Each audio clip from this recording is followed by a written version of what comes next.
La Pérez, presidenta de la Asociación de Industriales Químicos Farmacéuticos de El Salvador, INQIFAR. Carmen Estela, bienvenida, siempre Hola. Es un gusto tenerte aquí con nosotros. Al menos una vez al año pasamos revista de cómo está la industria químico-farmacéutica. Así es, aunque sea una vez al año, a mí también me alegra estar acá. Bienvenida. Y gracias por los regalos, nos trajo Sí. la bolsifiesta. No, nos trajo una bolsa con productos que producen precisamente, ¿verdad? La industria química farmacéutica Sí, en todo. el país de la cual nos debemos sentir orgullosos. Así es. En el marco del Día del Periodista, un pequeño detallito para el trabajo que ustedes hacen y es una labor muy, muy grande y ayuda a la democracia de los países, así que... Bueno, ahí vamos. Muchísimas gracias, Carmen Estela. Ayer estábamos comentando de que la situación económica está difícil.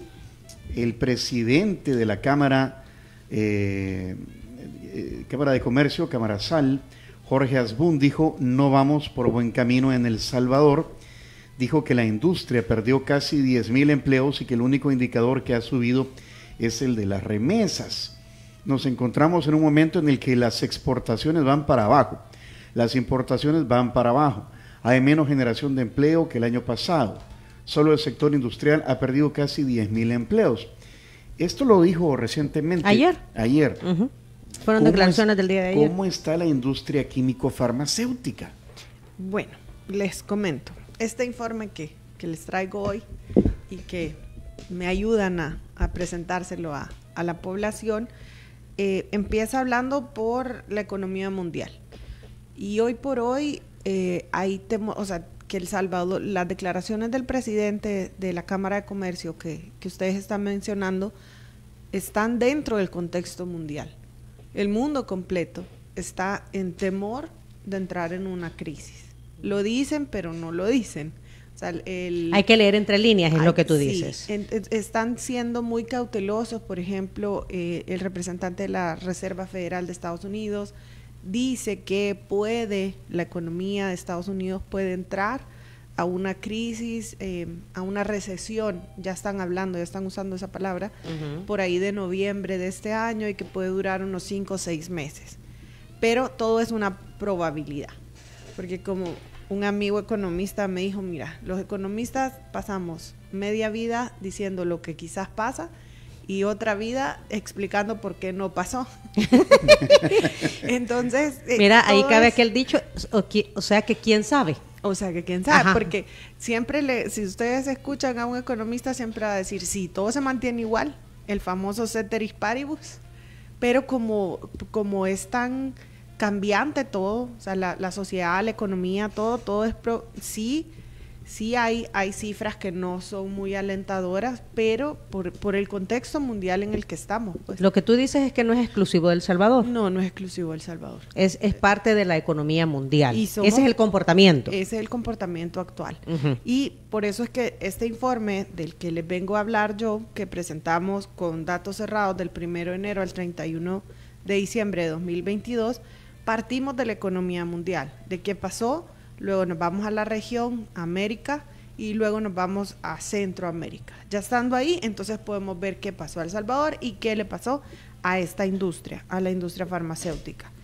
En el entorno mundial, la industria farmacéutica en términos generales crece, siempre crece. Tuvo un impulso importante por toda la pandemia del COVID. Y ahorita lo que les mencionaba, que estábamos platicando antes, ¿qué fue lo que pasó? Está pasando en la economía del mundo una especie de tsunami, que se retrae el agua y luego cae la ola. Y ya ahorita se están acomodando las aguas.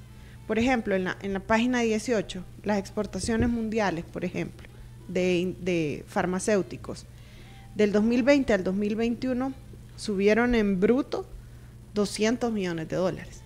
O sea, que el crecimiento que habían tenido era menor, pasaba de 618 millones a 681, pero del 2020 al 2021 sube de 681 millones a 828 millones. y de ahí se va como manteniendo. O sea, esa subida tiene que ver con la pandemia. Tiene que ver con la pandemia, tiene que ver con las vacunas, tiene que ver con que en ese año, yo creo que el año 2001, nunca habíamos consumido tanto. 2020.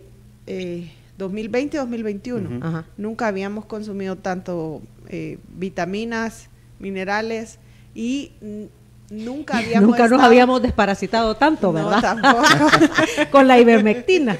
Y nunca habíamos no sabíamos pues sí, aparecían, la famosa ivermectina, la otra que salió antes. La hidroxicloroquina. Hidroxicloroquina. Que donó la industria química farmacéutica, me recuerdo, que fue de las primeras medidas que tomaron. Esa fue cloroquina. Primero empezaron con la cloroquina, después la hidroxicloroquina. Cuando el presidente Trump dijo que había que tomar hidroxicloroquina, se acabó. O sea, fue... lo que les quiero mencionar, una locura. Lo que les quiero mencionar es el comportamiento de pánico que fue teniendo la población a nivel mundial, porque por ejemplo en ese caso con la hidroxi pasó el kilo de materia prima, pasó de costar $80 a $1,600 en una semana. Sí, porque todo el mundo quería hacer hidroxicloroquina. Entonces, eso es lo que ha ido pasando, pues, o sea, y no solo pasó con los medicamentos. Yo no sé si ustedes se acuerdan en el supermercado con el papel higiénico. O sea, esto es todo un tema psicológico que hay detrás. Ahora, en este tema, entonces, Carmen Estela, habría que entender que 2020, 2021, dentro de la industria química farmacéutica, no solo creció en producción, sino que también los productos se volvieron más costosos. Sí. Por la demanda que había. Pero no solo por eso. Si ustedes se recuerdan, se cierran las fronteras y luego viene la crisis de los contenedores. La logística de traslado. Después empieza a encarecerse el flete. Después empiezan a encarecerse las materias primas. Entonces ahí es donde se va encareciendo todo el proceso productivo, y ahí es donde se van encareciendo los productos de los que estamos hablando. Por eso creció 200 millones.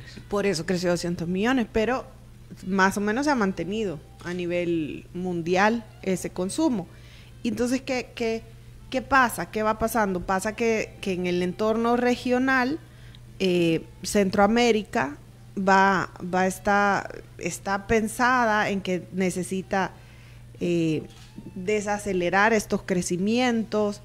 Estamos necesitando tener abastecimiento, tener acceso, y ahí es donde ya para nosotros como industria farmacéutica nacional, que siempre es importante por la evolución que ha venido teniendo desde el 2012 hasta la fecha.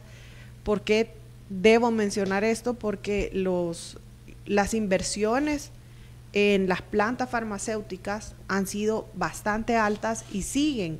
O sea, estas inversiones fue como un golpe de timón para poder incrementar el cumplimiento de buenas prácticas de manufactura y alcanzar estándares internacionales, pero esto no se termina, no es que ya llegué al cumplimiento y ya me quedé ahí, no, sino que es una constante y hay que seguir invirtiendo en estas plantas. Entonces, ¿qué pasa? Pasa que el mercado de El Salvador se queda pequeño para estos niveles de inversión, y por eso es que nosotros ya estamos viendo Centroamérica como ya nuestro mercado natural, porque para poder seguir ese círculo virtuoso de la inversión, generación de empleo,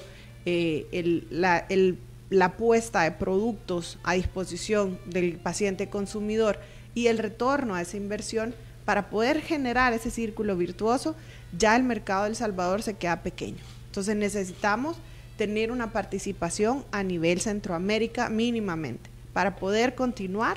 Pero las plantas dan para esa capacidad. Sí. La capacidad, valga la redundancia, la capacidad instalada en nuestra industria químico-farmacéutica. Ha crecido, por lo que les venía mencionando, o sea, del 2012 las inversiones que se han hecho son a largo plazo. Entonces, estas inversiones permiten incrementar producción, mejorar estándares de calidad, poder tener mayor control en los procesos, porque para nosotros se escucha el ISO como cumple ISO, entonces es una empresa que está bastante bien en calidad. Certificación ISO, Sí, ¿verdad? casi todas las plantas tienen certificación ISO, pero la calidad de un medicamento está definida por el cumplimiento de buenas prácticas de manufactura. Y estos son controles antes, durante y postproducción. Entonces, para poder cumplir estas buenas prácticas de manufactura, han habido inversiones tanto en infraestructura, en equipo y principalmente en el personal, capacitaciones en el personal que está adentro de las plantas en la fabricación de los medicamentos. Como programa de radio estamos muy bendecidos que tenemos muchos patrocinadores, marcas que confían en nosotros, que son laboratorios, ¿verdad? Que son farmacias también. Acabamos de estar en la planta de laboratorios Rodim y nos contaban que para montar lo que han montado, pues chicas, se han tardado un par de años y sigue. Y sí, eso no es, sí. que es una constante, porque no es que usted ya llegó, es una cultura de buenas prácticas. Las buenas prácticas de manufactura lo que tienen que hacer es generar una cultura de cómo hacer las cosas, hacerlas bien y hacerlas bien a la primera. Ahí no hay margen de error. Ahí no es que voy a tratar, no. Sí, porque el medicamento o te ayuda o no te ayuda, sí, ¿verdad? No es que si me tomo la segunda tal vez funciona, no. Desde la primera me tiene que funcionar. Y la calidad no es cuestionable. Ajá. O sea, porque se tiene o no se tiene. Un medicamento tiene que ser efectivo, tiene que tener calidad y seguridad. Entonces, si no es efectivo, no te sirvió. Si no es seguro, no te sirvió. Y si no tiene esas dos, no tiene la calidad que necesitas. Entonces, no hay margen de error. Tiene que tener las calidades que se necesitan para poderlo poner a disposición del paciente consumidor. Ok, entonces durante los últimos 10, 15 años, la industria química farmacéutica ha venido con una serie de inversiones en todos estos rubros que tú mencionas, y eso ha permitido entonces que se aumente la producción y ver el mercado no solamente a nivel de El Salvador, sino que a nivel de Centroamérica. O sea, ahí es donde se va cumpliendo ese círculo virtuoso, inversión contra venta de producto, Carmen Estela. Y ahí es, por ejemplo, donde nos fijamos en la página 28, cuando Centroamérica va y compra medicamentos, ¿a quiénes les compra? Les compra en 13º lugar, le compra a El Salvador. Y El Salvador le vende a Centroamérica $150 millones. Eso es nuestra participación en este mercado centroamericano.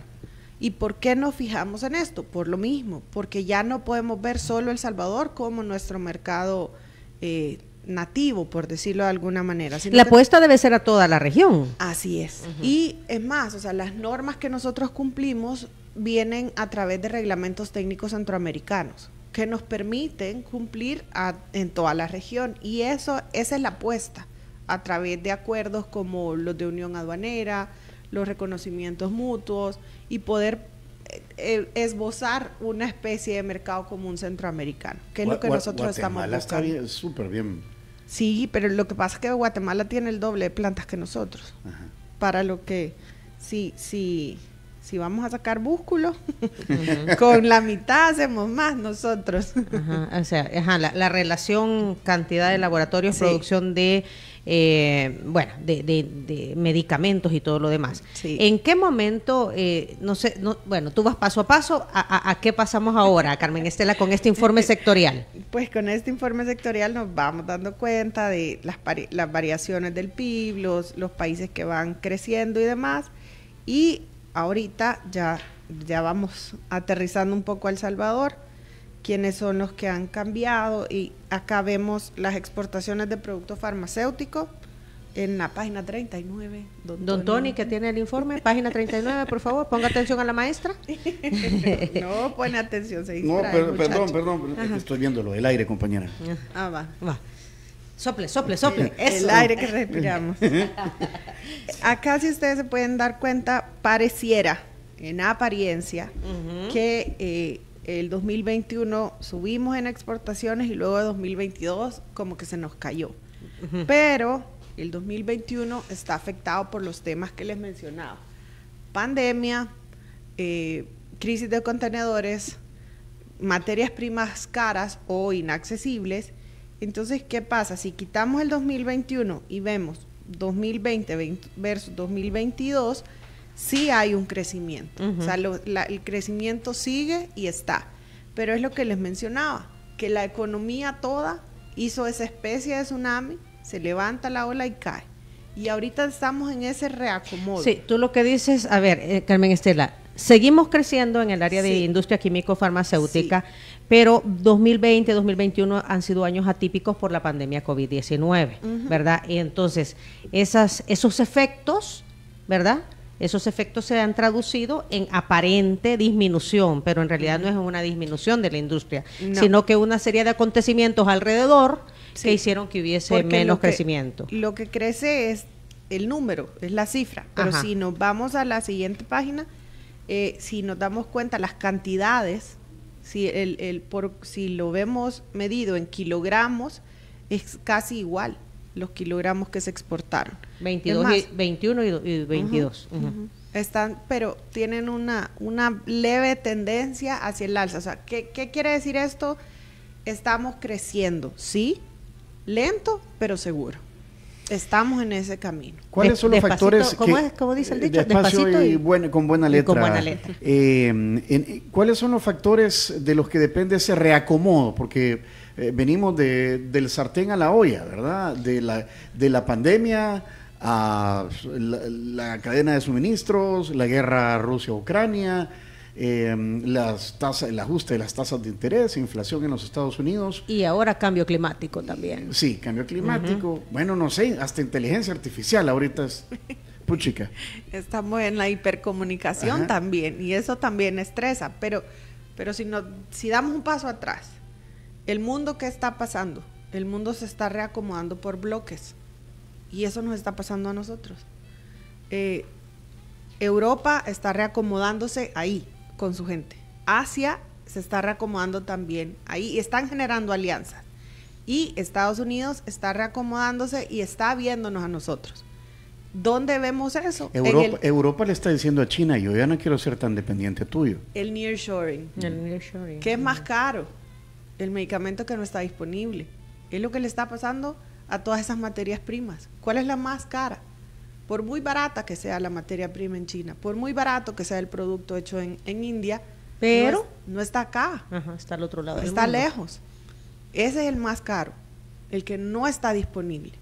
Entonces, ¿qué está pasándole a Estados Unidos? Que había priorizado la producción barata y había movido todo para China o para India. Hoy está regresando y se está volviendo a fijar en México, en Centroamérica, en Suramérica. ¿Por qué? Porque ya no es solo por avión, no es solo por barco, sino que también tiene por tierra. Ese es Y entonces el gran dilema es, vaya, por ejemplo, ahorita Tesla va a abrir una fábrica en el norte de México. ¿Cómo cachamos algo de eso?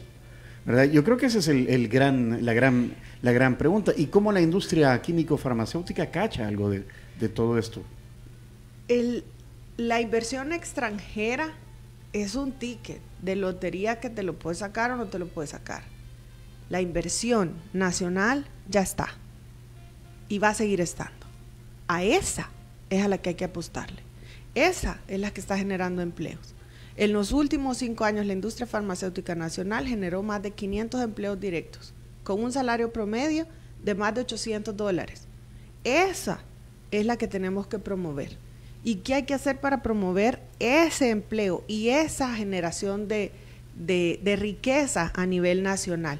Tenemos que tener un diálogo franco y honesto entre gobierno, industria y la academia. ¿Por qué? Porque necesitamos, sin academia, sin profesionales no hay industria. Y necesitamos todo tipo de profesionales dentro de las plantas, principalmente el profesional químico farmacéutico.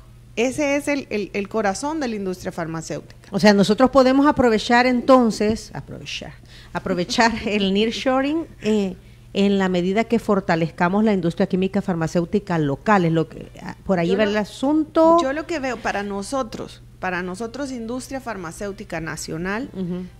que en medio de todas estas pláticas, de todos estos temas generales que no nos podemos obviar y no nos podemos quitar de estos temas generales y no podemos decir, no, a mí no me afecta la guerra en Ucrania y todo lo que está pasando en el mundo, ni las tasas, no, eso no es cierto, sino que, ¿qué pasa con nosotros? Pasa que cuando se cerró todo, nos dimos cuenta que quién podía proveer medicamentos, la industria farmacéutica que estaba acá.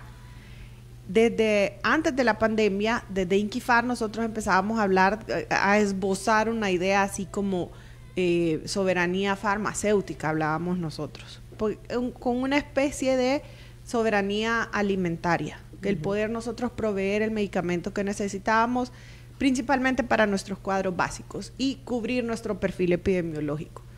Pero la pandemia lo evidenció de una mejor manera y la OMS está hablando de autonomía sanitaria.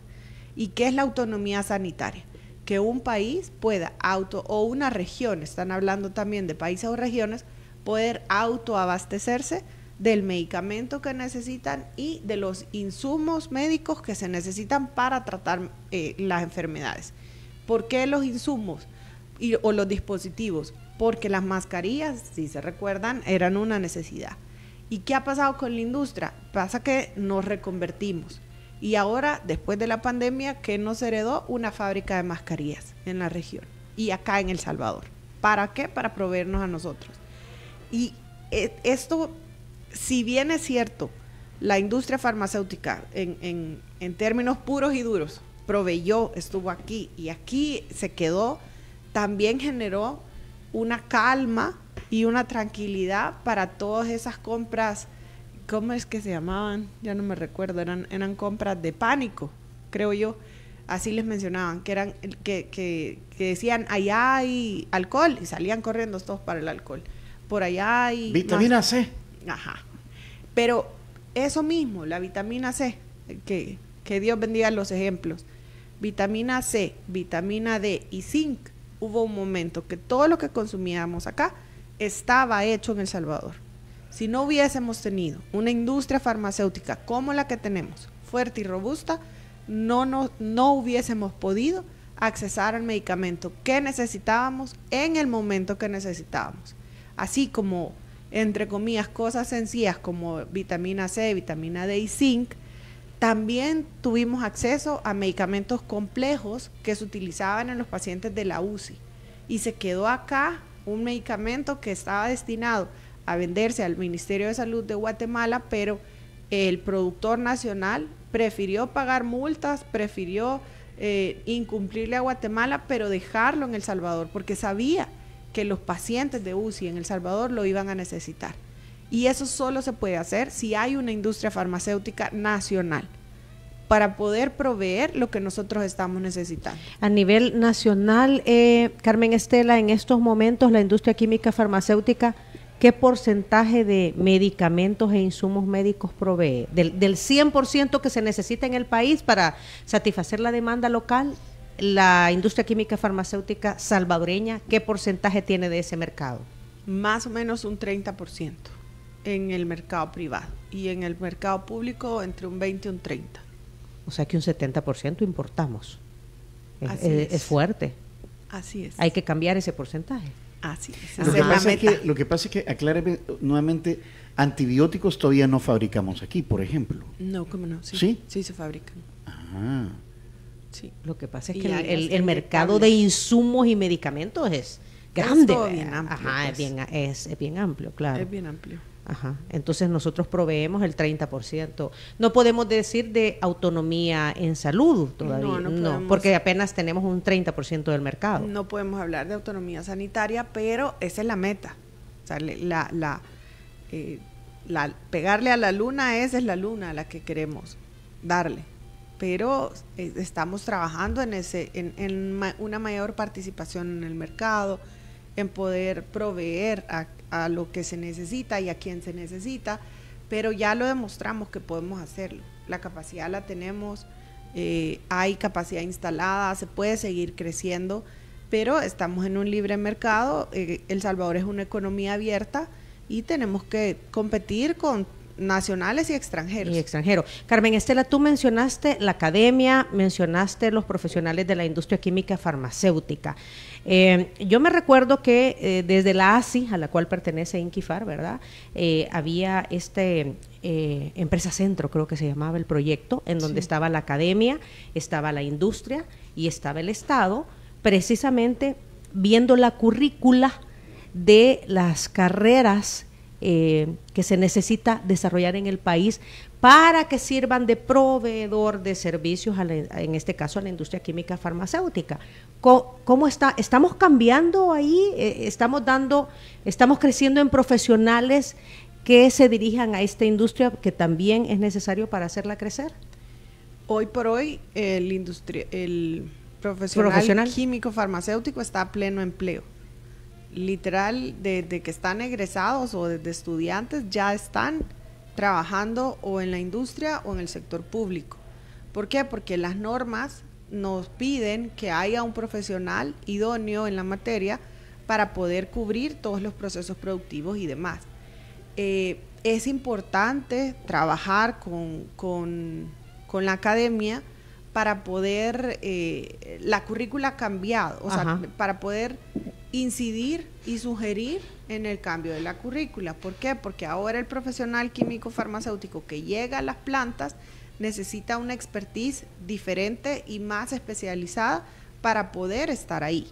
Entonces, que las regulaciones que la autoridad sanitaria nos requiere como industria, o sea, la DNM nos pide cumplir una norma y nosotros necesitamos que ese recurso humano, ese capital humano que ingresa a las plantas tenga esas capacidades. Podríamos mencionar, solo para que los jóvenes que nos están escuchando, los padres de familia, se hagan una idea o un profesional, ¿cuáles son esos nuevos requerimientos o habilidades o conocimientos que deben?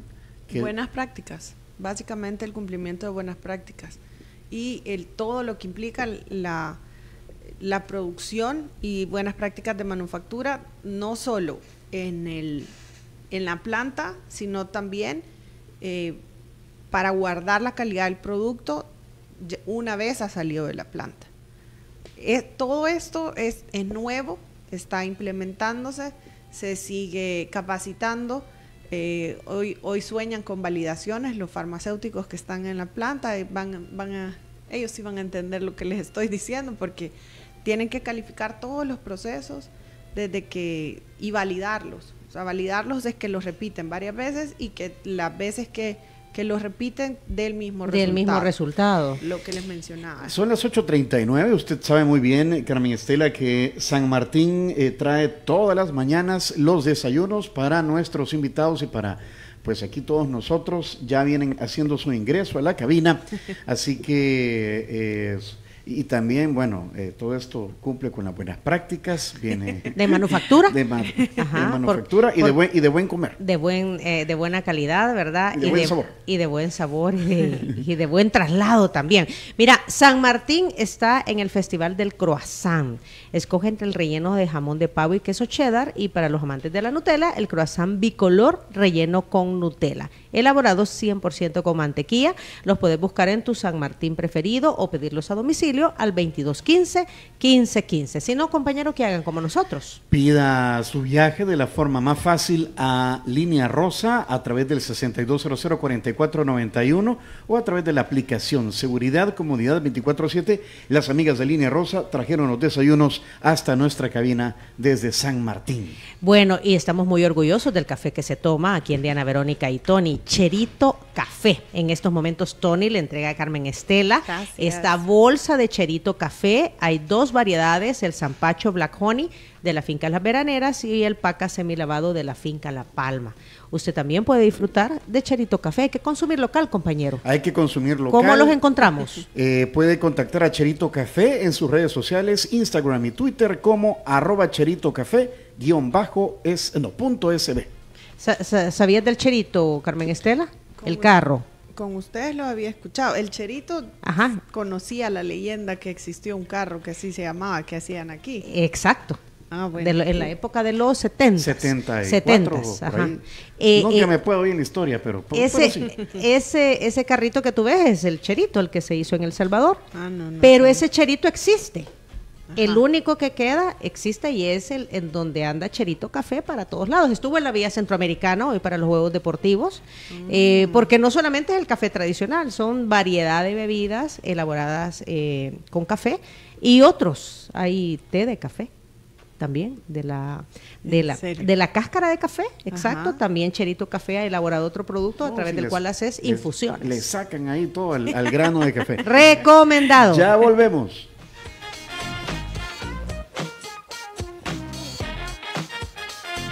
Si quieres volver a escuchar esta entrevista, ingresa a 360podcast.sb.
Pobre Carmen Estela, como que está en el cuartel, le ha tocado comer. Así pasa la industria. Así pasa la industria. Ella ya se hizo adicta al Cherito Café. Carmen Estela Pérez, presidenta de Inquifar, que es la gremial de químicos y farmacéuticos de nuestro país. Aquí está con nosotros. Excelente programa, Tony y Diana, dice Humberto Carrillo, que está ahí a través de la transmisión de Facebook Live, y me estaba haciendo recordar, Sheila, Tony, que la última vez que estuvo Carmen Estela con nosotros fue para el Mundial. Porque ella vino a comentar uno de los partidos. El Mundial fue octubre-noviembre, ¿verdad? No, noviembre-diciembre. Noviembre-diciembre, tenés razón, noviembre-diciembre. Y resultó ser una gran comentarista deportiva. No, hombre, si es que sabe de fútbol ella. Y si no mal recuerdo, su selección quedó campeona, la que iba. Pobrecita mi hija, estaba viendo la final, viéndola desde mi cama con la bebé. Y llegó mi marido y me dijo, deme esa niña, usted la va a aventar si meten gol. Literal, porque en esa época tenía 5 meses la niña, sí. Peligroso. Sí, estaba recién y la pobre toda la estresada, creo que la tenía yo, pero sí, fue una gran alegría esa final. ¿Y qué opina ha logrado ver los goles de Messi en el Inter de Miami? Opino que cuando se disfruta y sin estrés, es una maravilla. Es otra cosa, ¿verdad? Se le ve feliz. Sí, se le ve feliz, se le ve libre, se le ve, o sea, haz tu magia. O sea, ha hecho su magia y es una gran cosa. Hasta la cara de Beckham, me encanta. O sea, todos están con el teléfono tratando el gol, de grabarlo, pero Beckham lo está disfrutando. O sea, es lo lindo del fútbol. Es que es el deporte más hermoso del mundo, en realidad. Ella es futbolera. Ella es futbolera. Muy bien, muy bien. Ha presentado pues este informe de situación anual, ¿verdad? Inquifar. ¿Qué se viene? ¿Hacia dónde va la industria? O sea, ¿en qué están? ¿Cómo? Porque me imagino, pues sí, están todos en una gremial, pero son competidores, pues. Sí, pero los retos son los mismos, las metas se comparten. Ya en el mercado, pues sí, hay codazos y de todo, ¿verdad? Pero fuera de eso, hay una conciencia de país, hay un sentido de seguir estando, de quedarnos, de seguir generando empleo. El tema de la autonomía sanitaria es un tema. El tema de poder generar empleo a esta mano de obra calificada, que es la que necesitamos, que básicamente son profesionales los que se necesitan. Vaya niños y niñas en ciencia, los ¿verdad? marcos legales, institucionales, digamos, el árbitro que rige la DNM por parte del Estado. ¿Hay condiciones por parte del Estado para seguir en esto que dice usted va lento pero seguro? Sí, hay condiciones. Hay condiciones que básicamente la condición única es el diálogo. Y estamos en un diálogo franco y honesto con nuestro regulador y con las oficinas de gobierno que inciden en nuestro sector, y hay apertura, y eso es valioso, porque no podemos, la industria farmacéutica, al ser la industria más regulada en el mundo, necesitamos tener una plática siempre, necesitamos tener canales abiertos para poder mantener un diálogo con nuestro regulador. Eso es básico para nosotros, porque en la industria farmacéutica no le va a determinar un acceso a mercado, por ejemplo, el llegar a otro país, no va a estar determinado por un arancel que pasa en otros sectores, sino que va a estar determinado por el cumplimiento de la norma de buena práctica de manufactura, punto. Porque tiene que cubrir los requerimientos de ese país de destino para que ese país de destino cuide a su población, que es lo que hace nuestro ente regulador acá. Que es la Dirección Nacional de Medicamentos. Que es la Dirección Nacional de Medicamentos. Ahora, lo bueno es que, a ver, tú mencionaste anteriormente, Carmen Estela, que toda esta regulación es a nivel regional. Entonces, no es que tengamos que cumplir otras regulaciones diferentes a las de nuestro país para poder entrar a otros mercados. Hay una como estandarización Sí y no, porque por ejemplo, Centroamérica cumple la misma norma, que es el Reglamento Técnico Centroamericano, donde está el tema de buenas prácticas de manufactura, requisitos de registro y todo lo demás, que etiquetado y demás. Pero, por ejemplo, si yo quiero llegar a Colombia, yo tengo que cumplir lo que dice el INVIMA. Y el INVIMA, ¿de dónde salen estas normas? Estas normas salen de informes que hace la OMS y emite una norma tipo, por llamarlo de alguna forma. Entonces luego cada país o las regiones la toman y al retomarla le hacen pequeños cambios y la van adecuando a sus realidades y entonces ya se vuelve una norma de obligatorio cumplimiento. Y ahí es donde uno tiene que cumplir. Entonces, para poder entrar a Colombia con medicamentos, yo tengo que cumplir el INVIMA. Para poder entrar a México, yo tengo que cumplir COFEPRIS. Para poder entrar a Estados Unidos, tengo que cumplir FDA. Y así sucesivamente. O sea, sí, no es así nomás, ¿verdad? Lo que tú dices, ¿verdad? No. Y no son siempre las mismas reglamentaciones. Creo el mercado del Caribe también estamos ingresando, sí, Carmen Estela. Tenemos una presencia importante en Dominicana y desde Dominicana ir a las islas del Caribe inglés, que son más pequeñas, pues, pero ya si se suman todas, ya se vuelve un mercado interesante. Y para poder entrar a ella se cumple una norma en uno de esos países y ya se reconoce. Sirve para todos los demás. ¿Qué pasa con México y Estados Unidos y el tema del nearshoring? Con México y Estados Unidos nosotros seguimos teniendo presencia en Estados Unidos principalmente con el mercado nostálgico. Hay exportación de medicamentos, hay interés en los medicamentos salvadoreños. Y en México siempre es un mercado grandísimo que da para mucho y sí estamos intentando llegar también de una mejor manera, con mayor presencia, pero sí, ya estamos ahí y seguimos intentando. El salvadoreño siempre, cuando viene, el que vive en el exterior o el que va a visitar, ¿verdad? Siempre le piden, tráeme Alka-Seltzer, o sea, hay un montón de productos que siempre los están pidiendo. Sí. Porque en otros países no son de venta libre. Eso le iba a preguntar, o sea, sin mencionar marcas, ¿qué es lo que más exporta? Lo que está demandando el salvadoreño que quiere su producto nostálgico. No sé si producto nostálgico. A ver, porque es que este es el que me curaba, ya me va a curar aquí.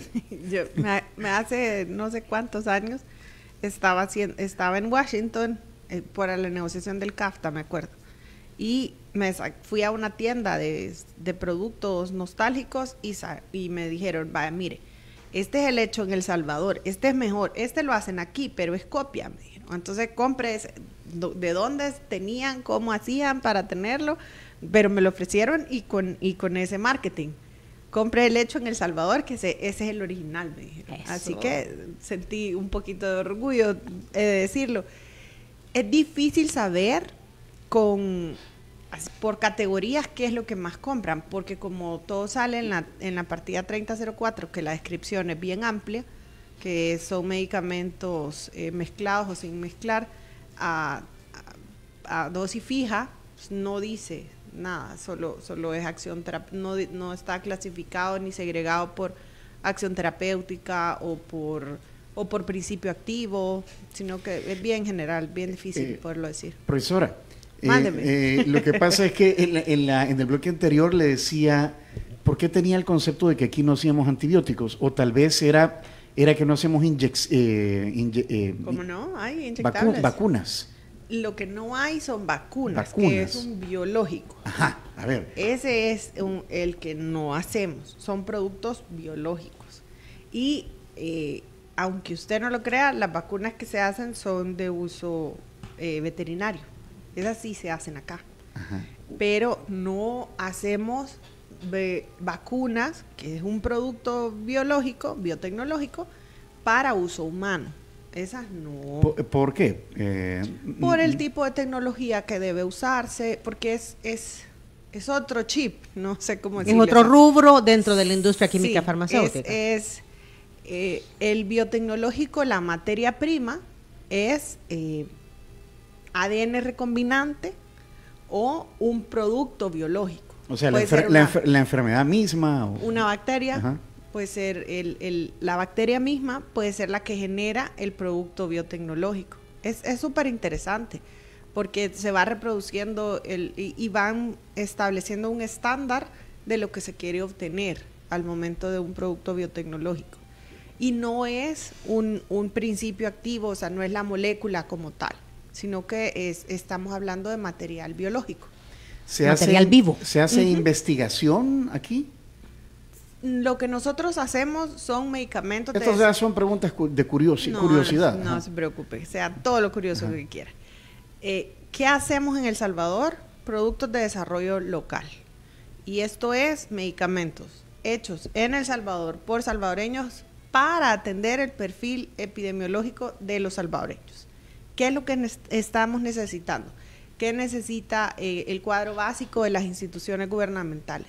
Eso es a lo que nosotros respondemos. Esa es nuestra investigación y desarrollo de los productos que nosotros elaboramos acá. De las dolamas que nos dan a los centroamericanos. Así mismo. Y en distintas, va por épocas también, ¿verdad? Claro, Ajá. y esto responde también a las enfermedades estacionales, las gripes, diarreas, ese tipo de, o cuando el dengue, Zika, todos estos que son enfermedades endémicas para nosotros. A eso es a lo que nosotros proveemos y a eso es a lo que nosotros respondemos. Ya las investigaciones en nuevas drogas y demás, esas se hacen a otros niveles, en otros lugares. ¿Y a dónde está yendo la investigación y desarrollo de productos nuevos en la industria farmacéutica? En biotecnología, que estamos hablando de productos, como les mencionaba, de ADN recombinante, como las vacunas, material ¿no? biológico, por ahí, o se están yendo mucho al tema de la fitoterapéuticos. O sea, el tomar de principio activo plantas, vegetales, para poder generar productos para las dolencias. Lo que vemos en las películas de que la flor del Amazonas, que es escondida. Y Bueno, que- de hecho hay medicina natural, por ahí está relacionada a la medicina natural, que también la tenemos en el país. Alemania, que es el mayor productor, exportador y vendedor de medicamentos en el mundo, se está decantando por la medicina natural, por la fitoterapéutica. Que está hecha en base a Plantas. ¿verdad? De la naturaleza. Lo otro ya son, ¿qué? Son sustancias creadas por el hombre. Sí, ya son productos químicos, ya Químicos. son estructuras químicas, ya son moléculas, ya es un poquito más elaborado. Ok. Muy ¿Están bien. las condiciones entonces en el país para seguir invirtiendo y seguir haciendo crecer la industria química farmacéutica? Nosotros estamos acá, vamos a seguir estando, queremos seguir cumpliendo, queremos seguir proveyendo medicamentos de calidad, seguro y eficaz para los salvadoreños, para los centroamericanos y a los lugares donde ya estamos llegando.